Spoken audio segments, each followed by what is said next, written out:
People's Platform.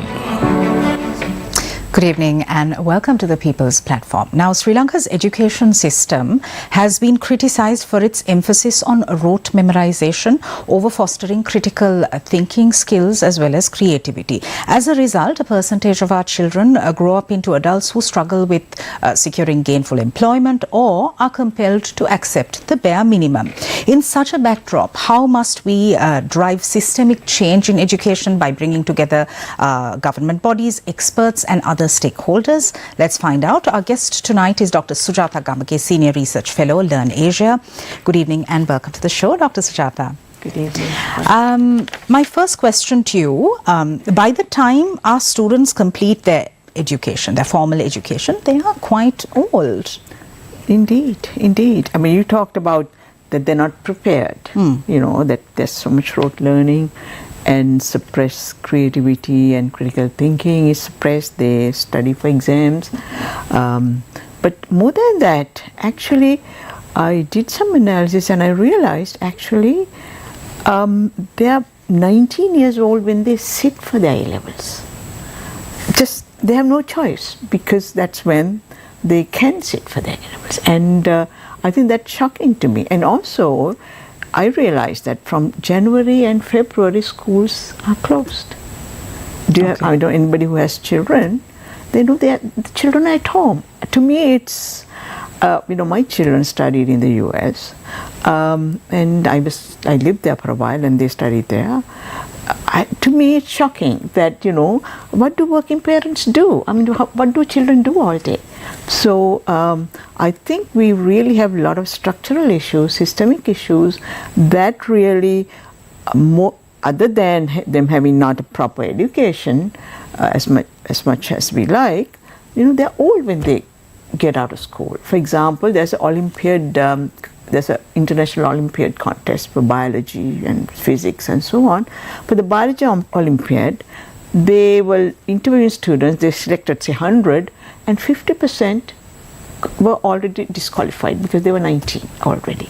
Oh. They have to be under 18. They are in school but they're 19 years old. So I think parents, I'm really surprised that parents just, you know, just take it as a norm. It is not normal. It is not normal for children to lose about 2 months of schooling because of, I think, they need space for exams. There's no, so the whole, from grade 1 to 13, no schools for January, February. I think it's something we all should, you know, put our heads together and first understand the problem and then find a solution ASAP. Dr. Gamage, what specific aspects of the current education do more harm than good? More harm than good. Okay. Now, for example, you know, we have what's called O-level classes. That is years 10 and 11, right? Those are the two O-level classes. At the end of it, they do their GC O-level. I think the GC O-level exam, take the GC O-level exam. What does that, so what does that mean? What does that tell us about student? You know, they do 9 subjects and then, you know, that they get 35%, more than 35% in one, then they're considered pass, right? Pass math, pass language. I mean, 35%, is that sufficient? You know, if you take the United Nations Sustainable Development Goals, every child is supposed to have 100% pass rate in basic minimum competencies, right? Do our children have those? We don't know. By 2030, we have to show that all our 11-year-olds, that is after grade 9 and after grade 6, they have this minimum functional skills, 100%. We don't know that yet. But we have this GC O-level exam, which is designed really for people who are moving on to university and for academic careers. And we judge all our children based on that. Not only that, we say they finish their O-level classes in December, they can't start their A-level classes until the results come. That is about 8 months. Or something. Right now it's more than that. Those who did their GC O-level last May, they're still waiting for their classes. So children wait about 8 months, sometimes a year, waiting to go to school, just doing nothing. It's 16-year-olds staying at home. It is not normal, it is abnormal. We need to do something about it. They should be in school. So those who are not in school, I think what's wrong, those who are not in school, I find 3 types. One is, the well-to-do. They use that time well.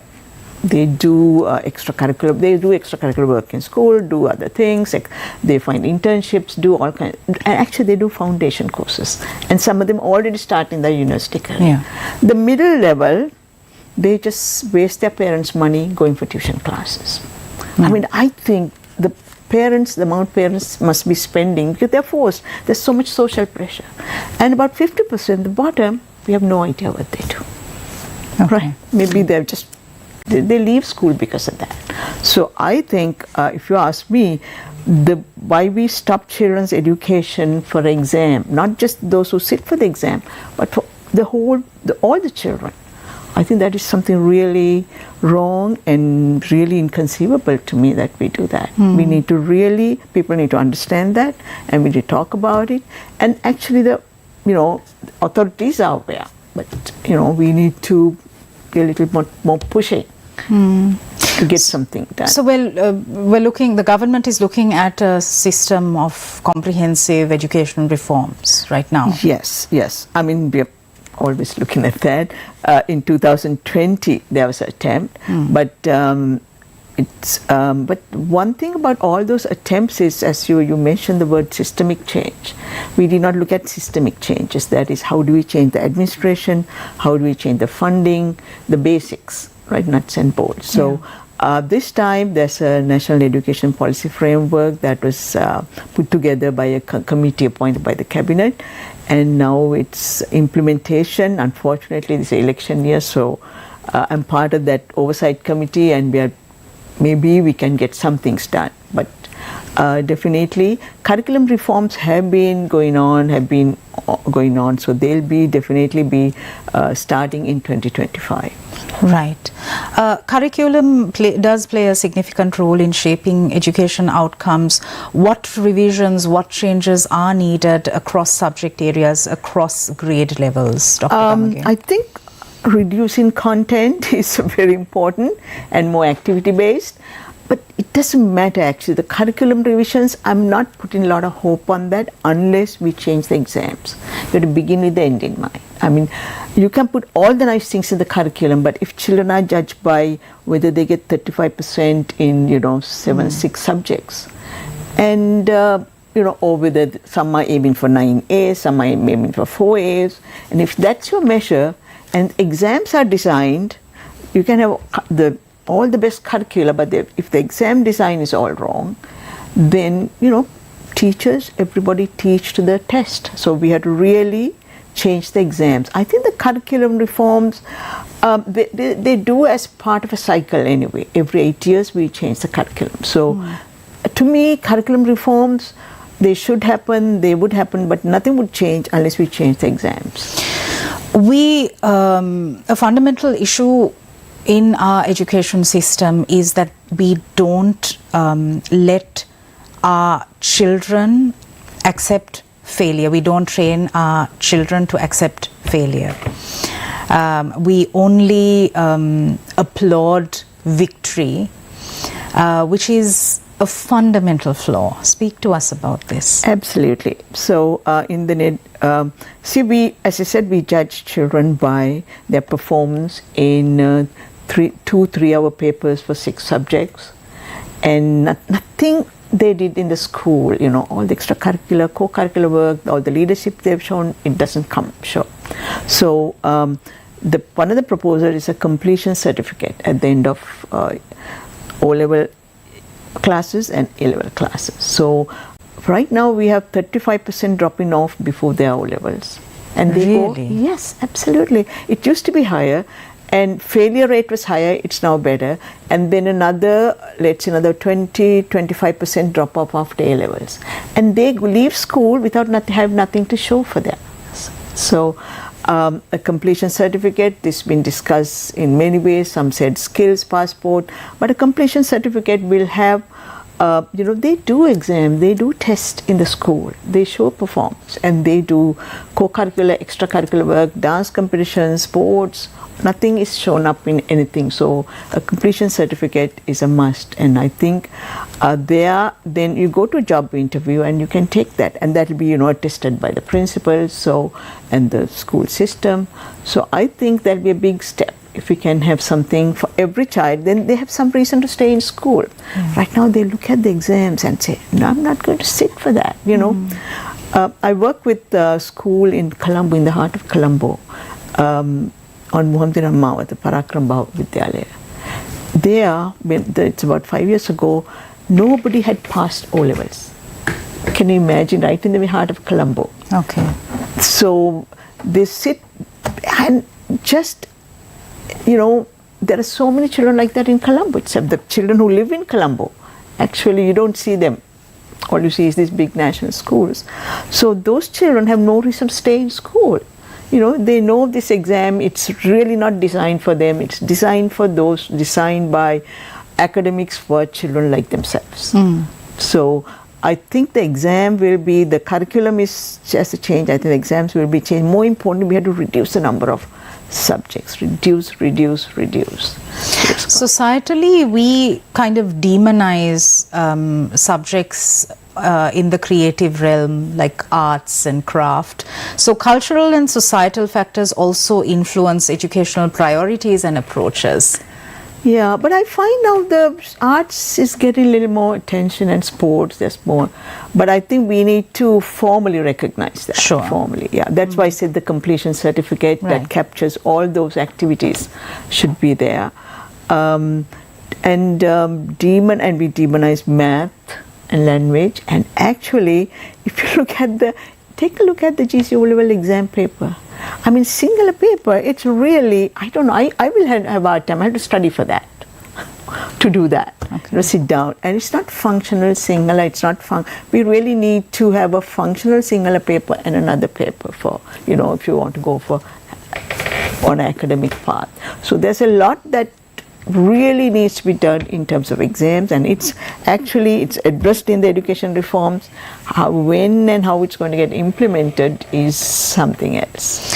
Okay. Empowering educators is also crucial in this whole exercise, and there's an abysmal lack in resource allocation. Speak to us about that.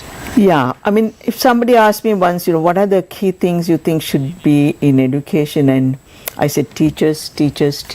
Right. They say in real estate, what's the most important thing? They say location. To emphasize that is most important. I think it's the most important thing. We can say all these things, you can design the best curricula, but at the end of the day, it's a teacher with a student in the classroom. So our teachers, I think the time there used to be when some elite women in the elite families, they used to go to teaching. Now now the corporate sector jobs have opened up for women, which is good. But the fact is then teaching has become a profession of last choice. Right. Just as women have got more opportunities, we've lost a lot of talent from the teaching sphere. So more and more universities open and other higher education, tertiary education opens, and there's a knock-on effect on school education. So I think one of the proposals in the policy framework is a National Teacher Council. Right. I'm again hoping it can be set up, because it's something that is without controversy, political controversy. Any new government that comes, it should be something they should implement. A National Teacher Council which will advise the minister, and they will have a place at the table. Right now, teachers, they are the last people to hear about what's going to happen in the classroom. All the decisions are made, and they have very little. I mean, they get a select number of teachers to come to these consultations, but teaching profession as a whole is really is at the bottom. Yeah. We need to change that. Dr. Gamage, to attract the best talent, we have to pay our teachers, and that's not happening. Why? Well, it's about funding. So now let's talk about funding.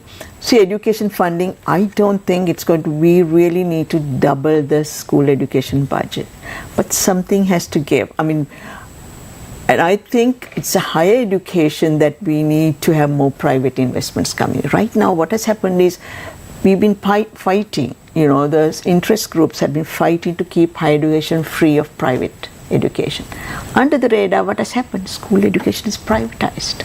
Now, I told you about 8 months, 1 year, the children stay in. What they do is, by that time is the right time for the A-level tuition teachers. They just cover the AL syllabus during that time. So the children come to school, they really, you know, the teacher is really disrespected because they've already covered the material in the tuition classes. Sure. So it's so much money. It's actually, school education is mostly privatized now, under the radar. That's so insane. That's something I realized.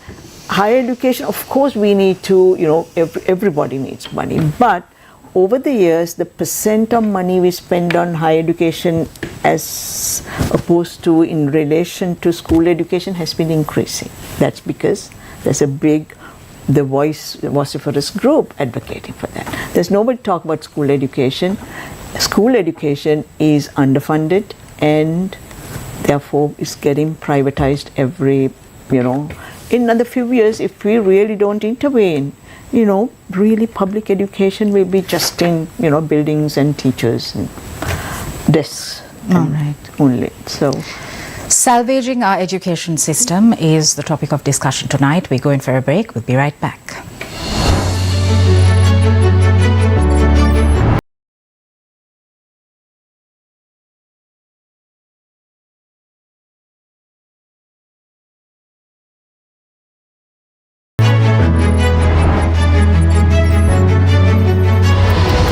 The People's Platform.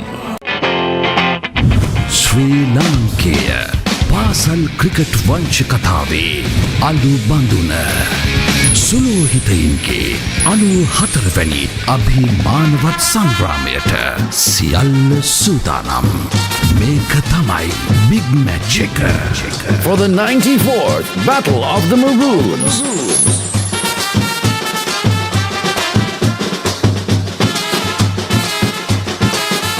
The Bhagavad Gita is a scripture that is scientific and universal, which means it's meant for all humans across the globe. In-person Bhagavad Gita lecture by Sunandaji on the 2nd to the 6th of March 2024 from 6:45 p.m. to 8 p.m. at the Buddhist Cultural Center near Tumula Junction, Colombo 5. Registration and details vedantacolombo.org or contact 076-279-6113. Media sponsors TV1, Sirasa TV, Shakti TV and Newsfirst.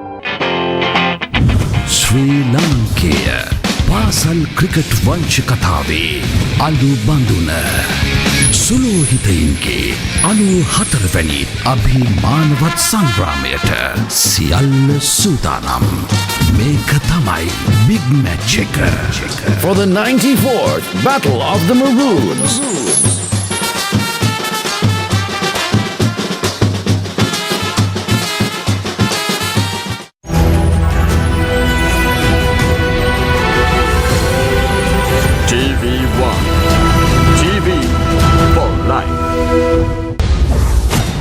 Sri Lanka's new chief of police assumes duties. මගේ පත්වීම් බලධාරී අධිකාර ජනාධිපතිතුමා විසින් මට මේ පන්තල් තන්ත්‍රයට පත් කරා කියලා ලිඛිත ලිපියක් ලබා දීලා ඒ අනුව මම බාර ගන්න තිනවා. මට ඉන් එහාට මේ ගැටලුවක්.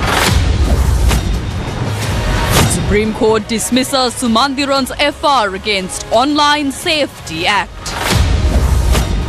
SLPP says it is against SLT and SLIC privatization. Non-academic staff continue strike. University operations disrupted. Kehelia faked an illness to evade court, reveals AG's department. Putin warns risk of nuclear war if West sends troops to Ukraine.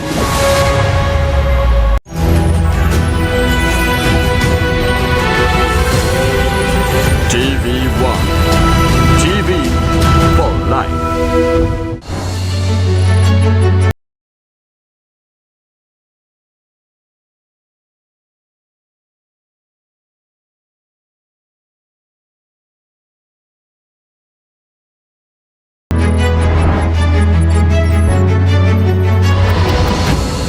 People's Platform. Welcome back. We're in conversation with Dr. Sujata Gamage. Dr. Gamage, when we take Sri Lanka's education system, there isn't very much emphasis on social emotional learning, as a result of which a majority of our children don't know how to handle conflict, how to handle emotions, emotional turmoil, crisis. I mean, it's actually been there for a long time that we've been focusing on content, on knowledge, and just let the rest of it go by the wayside. And social emotional learning sort of came as a word in more recent times.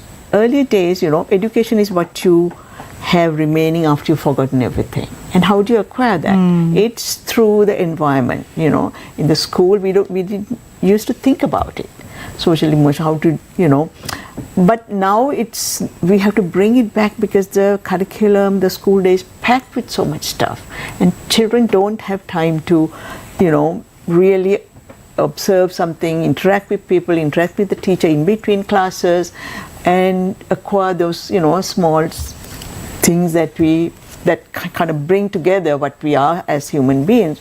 So I think one of the things is to reduce we have reduced the number of subjects, that amount of time, and maybe increase more project learning, and it's through that you can then people learn to work with others. For example, when we were small, we had something called meetings. It's called society period. Okay. And we used to have each class would have a society. So you elect a chairman, you elect a secretary for the society, and we learned to call for nominations, and then call for hands and say, okay, are there any more nominations for the chairman post, and so on. We learned that in school. But right now, and how to let others speak, and say, okay, now let somebody else speak. All that we learned in the meeting period. That Right. was once a month. We don't have time for those kinds of things now. So we really need more flex time in school, and I think the new curricular reforms are hoping to bring that. But again, as I said, if the exams don't change, it will get filled with packing more and more content. But it has to be, you can't say, okay, this is social emotional learning period. No, that's not that. So we need to, it has to be, if it's more activity based and project based, then you deliberately plan that so that there's the social emotional learning part is incorporated into the activities, not as okay, this is social emotional learning. Sure. So I think more flex time, more time for activities doing together as students and with the teachers. I'd like to get your perspectives on our collective passivity when it comes to decisions being made on our behalf which are not in our best interests. And this starts from maybe home, and then school, and then university, at the workplace. So education has a lot to do with it. I think so. See, I left Sri Lanka in '88. I was teaching in the University of Colombo, and we left Sri Lanka for personal reasons. And when I came back, that's something I noticed, that people accept a lot of things, because I think we've gone through a lot, right? Gone through 2 uprisings, and then the long war, and then I think people have come to accept a lot of things. That's why it surprised me that schools have been closed for January and February, and nobody's saying anything and asking why. Nobody's asking why. Everybody is just saying, okay, now what do? We send the child to classes, How do you find the money? We'll find the money, we'll send them to classes. Nobody's questioning that. So I think that's a good place to start, to get away from this passivity. I think why our children can't finish their schooling by 18. Why are we letting them just go off school, randomly? We have to hold the exams. Sorry, A-level exams, everybody's. Go home. We have to finish the exams. We have to ask, what are these exams for? How many subjects? We have 61 subjects for GC O-level, 50 plus subjects for the O-level. Why are we doing all this? Nowhere else in the world this is happening. So, yes, I think we need to start asking questions. So is our education system creating a generation of citizens who are just going to look up and wait and see what is dished out to them by successive governments? Absolutely, absolutely. You know, even sometimes, you know, you go on, when I used to go out with my children, I always carry some activity for them, and, you know, you always keep them occupied, you know. But I just find parents go out and sometimes they bring their children to the meetings and nothing for the children. Children are just sitting there. And we're so used to sitting, and we have so many of our workforce as security guards, and they're quite content with it. You know, we are just, passivity is, I think we built it into our education system in everything we do. So doing jobs for the sake of doing jobs with absolutely no passion, no drive. And we see a lot of these people amongst us with these blank expressions on their faces, and yes, they need to do a job so that they can feed their families. Yeah, and I think again most of it starts in school. I remember my nephew came home from exams and don't ask anything, it's all vomited out, right? So young people are so cynical. Okay, is this what we have to do? Okay, is this what I have to study? Okay, let me do that. So that cynicism, that passivity starts from school, from the way we teach our children. We have a staggering number of citizens working in the public service. People are also fine to just twiddle their thumbs and not seek purpose. Why has this become so normalized? Yeah, I would have said, you know, I started working with some of the public officers, and I have a bit of a different. I asked one lady, you know, can you name for something? I needed somebody who's energetic, somebody from a ministry. And she said, you know, it's not a fair question to ask, because if somebody asks about me, she said, they might say she's not productive. She said, it's very hard to be productive in the sector because there's too many people, they don't know who's responsible for what. So really, in some ways, people are also prisoners of the system. So we need to definitely reduce the numbers. I don't know. I think it might be more productive to have people stay home, you know, take their pay and stay home. Wow. Really, I think because, for example, somebody in a zonal office in the Western province, she told me what the job she used to do, she got 2 more people brought in, 2 or 3. And she said, less is getting done now. Really? Right? Because the number of teachers, everything has remained the same. Our birth, you know, school entry numbers have been more or less the same. So it's just having fewer people, you know, is really will make it more efficient. Okay. So, you know, we talk about sending the 225 home and starting new. No, if you don't change the bureaucracy, it's for anybody who comes, if they don't have serious plans for reforming the public sector, and we do that with some empathy. You know, people have been hired, and we've kept quiet while they were being hiring. You know, because now people are more serious because their tax money, they can see it's their tax money, right? So earlier we were not paying taxes, you know, it's indirect taxes, we didn't feel it. Now people are feeling it. It's very important that people pay personal taxes, then they begin to see it. So I think a new government, you can have all the nice political ideas, new political leadership, but if they don't have ideas for reforming the bureaucracy, no, nothing's going to change. All right. Dr. Sujata Gamage, thank you for coming in and thank you for sharing your perspectives as always. My pleasure.